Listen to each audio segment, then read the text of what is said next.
ये अच्छी बात नहीं है। हमारा मुल्क जो है संविधान से चलने वाला मुल्क है और यहाँ एक जाति है, सब लोग एक दूसरे के साथ मिल के रहते हैं। ये कंपोजिट इन्वायरमेंट वाली कंट्री है। हमारे दृष्टि में तो इजराइल एक आतंकवादी देश है। उसने वहाँ फिलिस्तीन में, गाज़ा में जिस तरह से बच्चों का कत्लेआम किया है और बच्चों को नुकसान पहुँचाया है और कितने लोगों को, बेगुनाह मासूमों को मारा, उसने अस्पतालों पे बम बरसाया। एक तरह का वो अमेरिका को चैलेंज है। इजराइल तो अमेरिका का पाला हुआ बच्चा है, तो अमेरिका को उन्होंने इस तरह से डायरेक्टली चैलेंज के साथ है। मोदी जी का शासन से देश में तराही तराही हो गया है और बहुत ज़्यादा ही देश के लोग परेशान हैं। अर्थव्यवस्था पूरी तरह से देश की चौपट है। और प्रशांत किशोर के संदर्भ में आपने सवाल किया है, तो इनको कुकुरमुत्ते की तरह नहीं कह सकते हैं।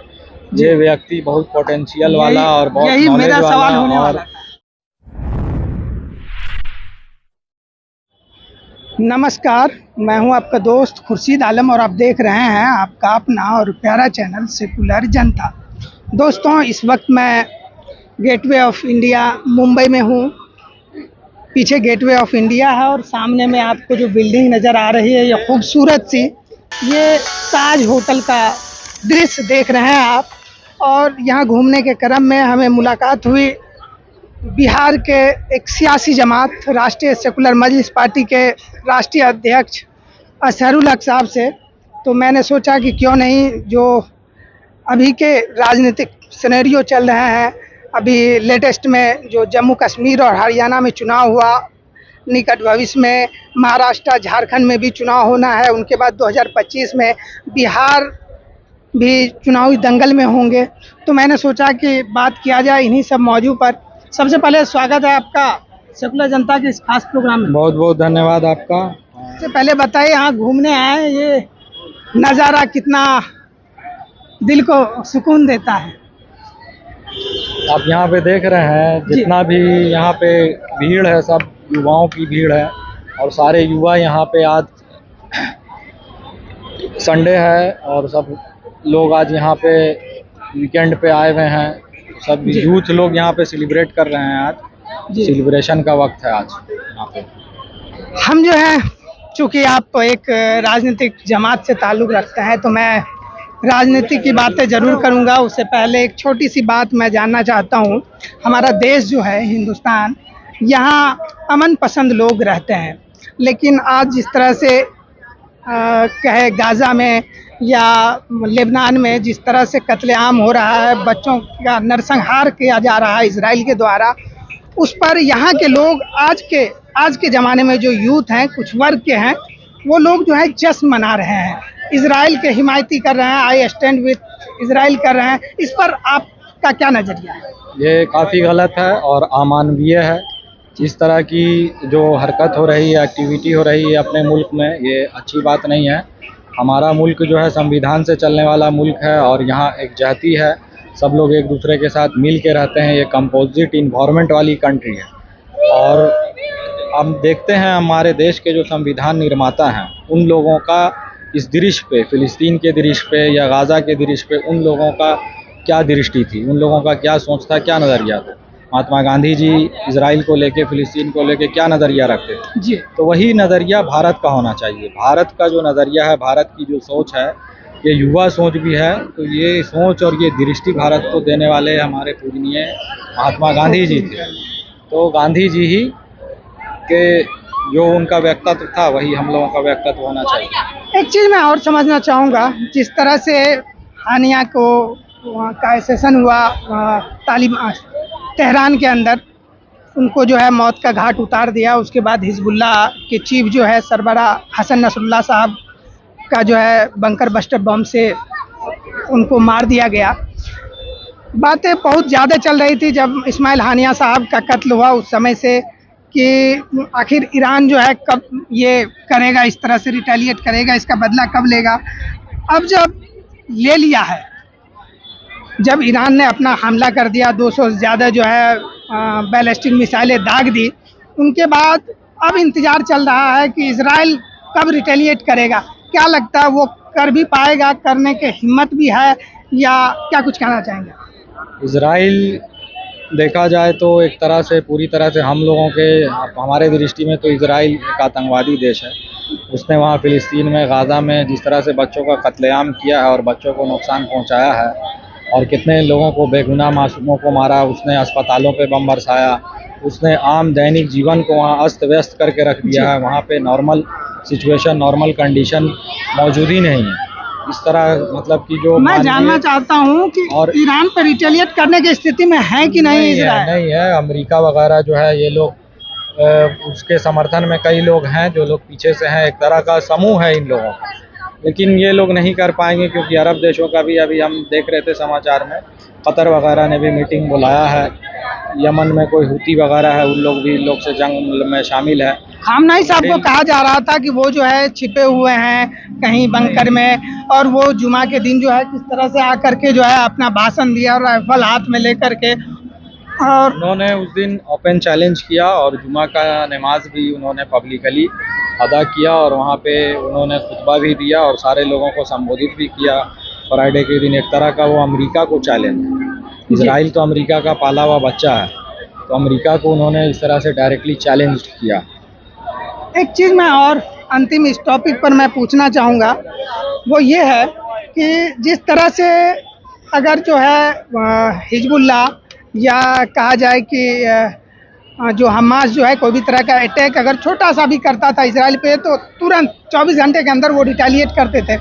ईरान 1 अक्टूबर को कर चुका है, अब तक जो है उनको ये हिम्मत नहीं हो पा रहा है, इसके पीछे क्या वजह देख रहे हैं? वहाँ ईरान का कोई ऑफिशियल स्टेटमेंट था कि इजराइल का जो आयरन डोम है वो कांच के शीशे की तरह टूट के बिखर जाएगा जी।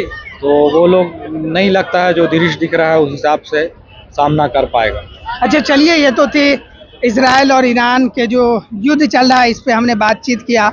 मैं ये आगे जानना चाहता हूँ कि अभी चुनाव ख़त्म हुआ है कल के डेट में हरियाणा में, उससे पहले जो है जम्मू कश्मीर में, क्या लगता है दोनों जगह क्या स्थिति बनने जा रही है? बीजेपी आ रही है हरियाणा में, रिपीट करेगी या नहीं? तरह से हारेगी, जिस तरह से भाजपा के सारे लोग पार्टी छोड़ छोड़ के भाग रहे हैं, लगता है कि भाजपा का कुछ भी इस बार हो पाएगा यहाँ।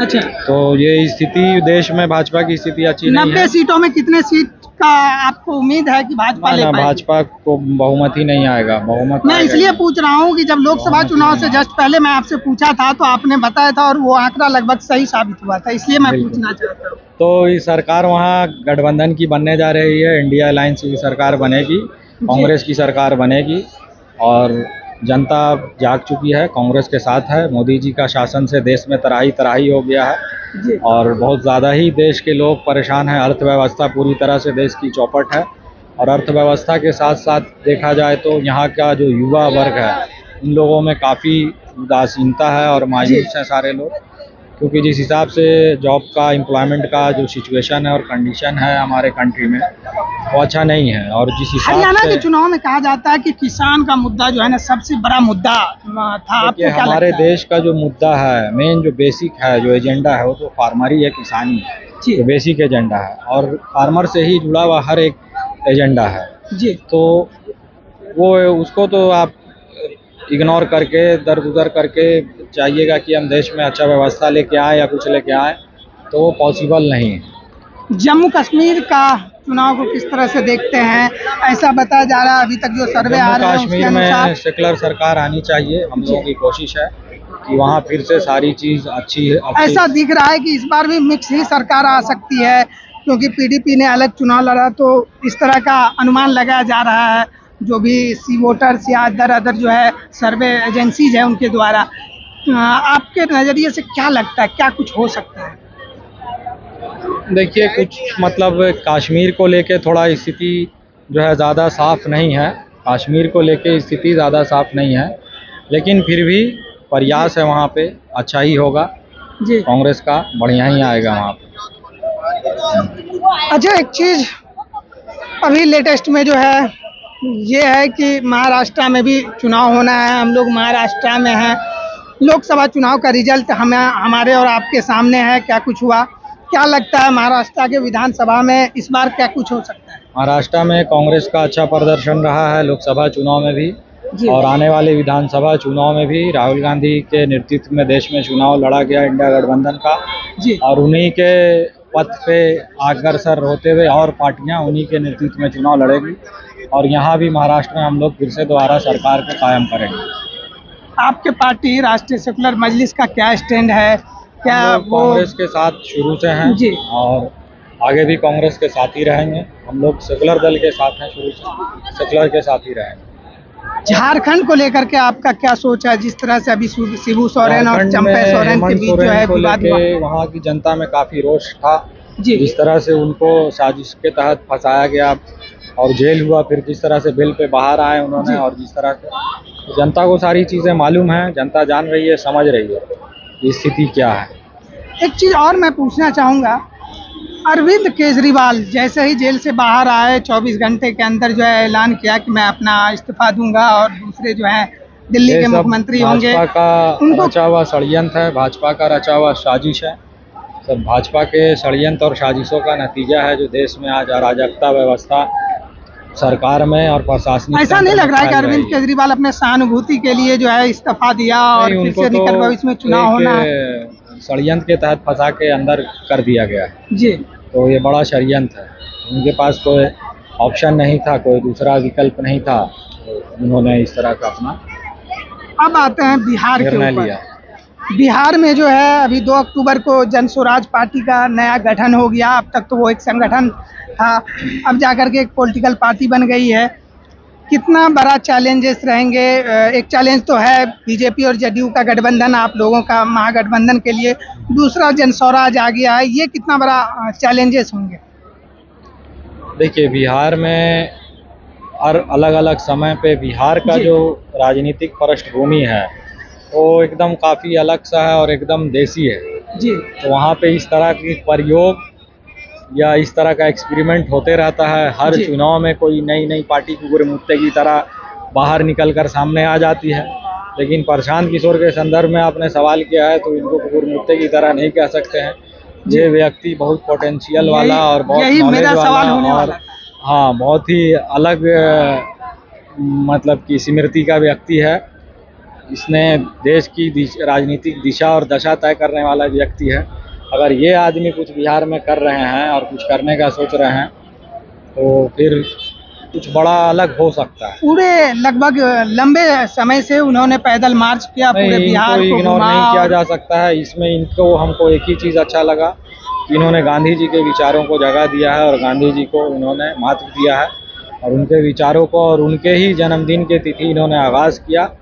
उनको बहुत बहुत बधाई, शुभकामनाएं हमारे तरफ से, और अब के लिए शुभ हम सोच विचार रखते हैं। मैं ये जानना चाहूँगा, आपकी पार्टी राष्ट्रीय सेकुलर मजलिस कितने सीटों पर इस बार चुनाव लड़ने जा रही है या कितने सीटों का मांग आप लोग गठबंधन के साथ रखने वाले हैं? देखिए, हमारा तो पार्टी ऑलरेडी स्टैंड है, जैसा कि सारे लोगों को ज्ञात है।